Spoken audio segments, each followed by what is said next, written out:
মানে কি অবস্থা দেখো, একটা বাজি 10 টাকা দাম নিয়েছে, 10 টাকা। কাছে নিয়ে আয়। এই বাজিটা 10 টাকা দাম নিয়েছে, ঠিক আছে?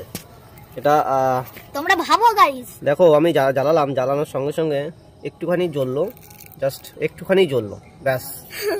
হাওয়া নিকাল। মানে সত্যি এইভাবে মানুষকে ঠকায়, অনেক জায়গায় মানুষকে এইভাবে ঠকানো হয়।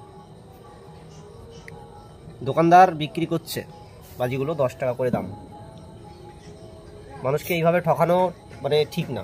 এটা শুধু আজকে আমার সঙ্গে হয়েছে এরকমটা না, এরকম অনেক জায়গায় বাজিগুলো কেনে মানুষ, অনেক ছোট ছোট ছেলে মেয়ে বাজি ফাটায়, বা অনেক গরিব মানুষ রয়েছে যারা বাজি কেনারও টাকা নেই, হয়তো একটু আনন্দের জন্য টাকা তারা দিয়ে বাজি কেনে।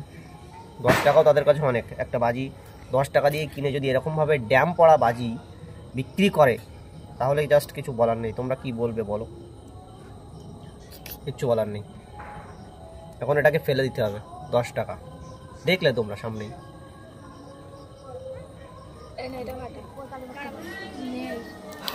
আরেকটা ধরালাম, এটা দ্বিতীয়, এটা সেটা না, আরেকটা আছে নিয়ে আয়।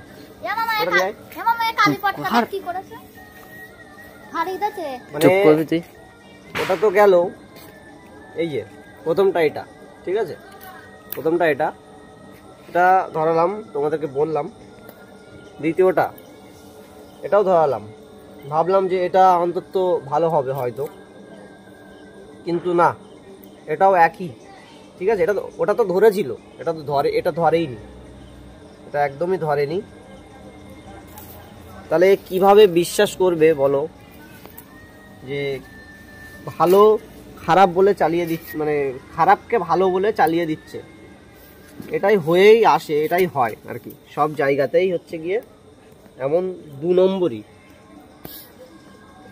এর ভিতরে কি আছে, বারুদ আছে কিনা, কি এটা কবের কতদিন আগের সেটাও বুঝতে পারছি না, কিছুই বুঝতে পারছি না, জাস্ট টাকাটাই চলে গেল। যাই হোক, কিছু বলার নেই। তো এরপর কিনলে একটু সাবধানে কিনবে। আর সমস্ত দোকানদাররা যদি কেউ এই ভিডিও দেখে, তাদেরকে বলতে চাই যে এমনভাবে ঠকাবেন না কাউকে। যদি খারাপ হয়, যদি নষ্ট বাজি হয়, তাহলে এরকম বাজি বা এরকম জিনিস, খারাপ জিনিস বিক্রি করবেন না, দয়া করে বিক্রি করবেন না। কারণ 10টা টাকারও অনেকটা মূল্য আছে, ঠিক আছে?